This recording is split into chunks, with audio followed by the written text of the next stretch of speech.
এই জায়গায় সবাই একটু ফিকির করেন, দেখেন একটু আপনারা আপনাদের রিজিকগুলোকে দেখেন যে কতজন রিজিক 100% হালাল আছে।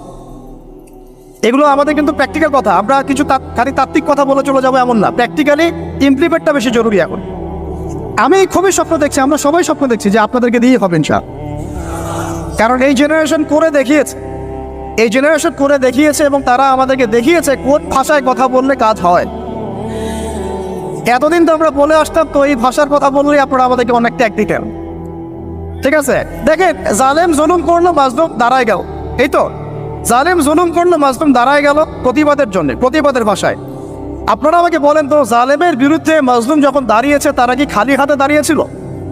জালেম যখন 2টা মাইট দিয়েছে, মাজলুম কি 2টা মাইট দেয় নাই? জালেমদের অনেকে যখন মাজলুমদের অনেককে শহীদ করেছে, তো জালেমদের দলেও কি কিছু মানুষ মারা যায় নাই?